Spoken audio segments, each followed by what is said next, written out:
One piece के author हैं Eiichiro Oda और आज से हम वन पीस एनिमे सीरीज की हर एक एपिसोड की स्टोरी आपको सुनाएंगे। लेकिन इसमें आपका क्या फायदा, पहले वो सुन लीजिए।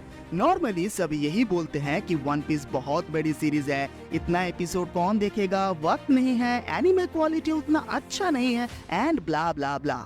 तो मेरे भाइयों और उनके बहनों, इन सारे झंझटों से आपको मुक्ति दिलाने के लिए ही हम आए हैं। आपको बस हमारा चैनल सब्सक्राइब करना है और वो बेल आइकन को हिट करके वन पीस की स्टोरी शॉर्ट में सुनना है। सबसे इम्पोर्टेंट बात ये है कि one piece is truly a masterpiece. Anime fan होके अगर आप वन पीस नहीं देख रहे हो तो सच में बहुत बड़ी चीज मिस कर रहे हो। खैर, इंट्रो तो खत्म हुआ, अब आते हैं सीजन 1 के एपिसोड 1 की स्टोरी में। शुरुआत में दिखाते हैं एक सुनहरा दिन, साफ आसमान और एक बड़ा वर्लपूल समंदर के बीचों बीच। वर्लपूल के पास से गुजरती हुई लग्जरियस शिप के दो क्रूमैन के नजरों में आती है एक तैरती हुई बैरल। अब आ जाते हैं शिप के अंदर में।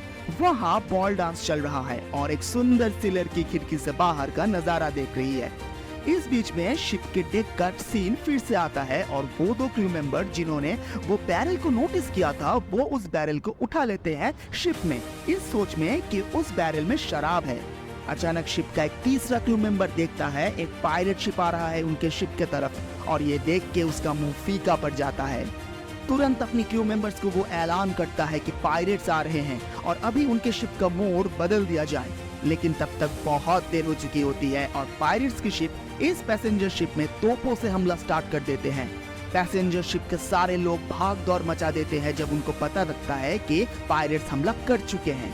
लेकिन इन लोगों के बीच में एक लड़की ऐसी थी जो रुकी हुई थी और उसके चेहरे में ना तो कोई डर था और ना ही कोई चिंता। कहीं ये लड़की पायरेट्स के साथ मिली हुई तो नहीं है? क्या पता शायद इसने ही पायरेट्स को खबर दी होगी इस शिप के बारे में। चलिए इन सवालों का जवाब आगे ढूंढते हैं। पायरेट्स अपना हमला जारी रखते हैं और तभी सामने आती है पायरेट शिप की कैप्टन अलविदा। वैसे तो दिखने में वो डरावनी और बदसूरत थी, लेकिन उसकी गलतफहमी ये थी कि वो खुद को समंदर की सबसे खूबसूरत औरत समझती थी और ये बात वो अपनी क्रू मेंबर कोबी से वैलिडेट भी करवाती थी। बेचारा कोबी डर के मारे बोलता भी था कि अलविदा ही समंदर की सबसे खूबसूरत औरत है।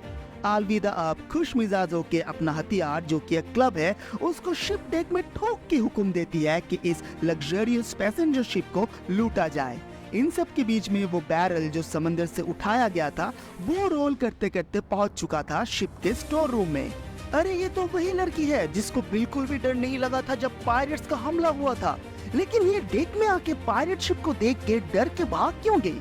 जो भी हो, पायरेट्स अभी खुद के शिप से पैसेंजर शिप में आ चुके हैं और लूटपाट मारामारी शुरू कर चुके हैं। लेकिन कोबी डर रहा था दूसरे शिप में आने के वक्त। एंड गेस अलविदा कैसा सलूक की होगी उसके साथ? उसने लिटरली लात मार के कोबी को पैसेंजर शिप में भेज दी एंड फाइनली वो खुद कूद के आई। ये अनजान लड़की तो पैसेंजर शिप से पायरेट की शिप में आ गई है। इसका मतलब ये लड़की पायरेट्स के साथ ही मिली हुई थी और उसने अपनी रंग के साथ साथ अपना कपड़ा भी बदल लिया है। इस बीच में कोबी पहुंच जाता है स्टोर रूम में और उसको वहां दिखता है वो रेस्क्यूड बैरल। कोबी बैरल को रोल करते हुए ऊपर आ ही रहा था कि उसके क्रूमेट्स रास्ते में ही मिल गए और वो बैरल को तोड़ने गए। हालांकि कोबी ने मना किया था उन लोगों को, क्योंकि ये अगर कैप्टन अलविदा को पता चल गया तो इनकी शामत आ जाएगी। पायरेट क्रू मेंबर कोबी की बात नहीं मान के बैरल तोड़ने ही वाला था कि तभी बैरल को अंदर से तोड़ के एंट्री लेता है मोंकी डी लूफी, जो वन पीस सीरीज की प्रोटैगनिस्ट है। लूफी के निकलते ही सब हैरान रह गए कि आखिर ये बैरल के अंदर आया कहां से। लूफी पे तलवारों से हमला किया गया, लेकिन कोई अनजान रीजन से तलवार टूट के रूफ में अटक गया। कोबी के क्रू मेंबर भाग गए अपने कैप्टन अलविदा को खबर पहुंचाने। अब कोबी और लूफी आपस में बात करने लगे और उनकी दोस्ती शुरू होने लगी।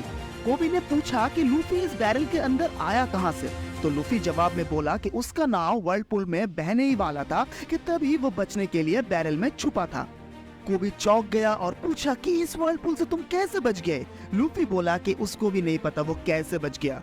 फिर लूफी अपनी ड्रीम एंड डिजायर के बारे में कोबी को बताता है, जो सुन के कोबी का मुंह खुला ही रह गया।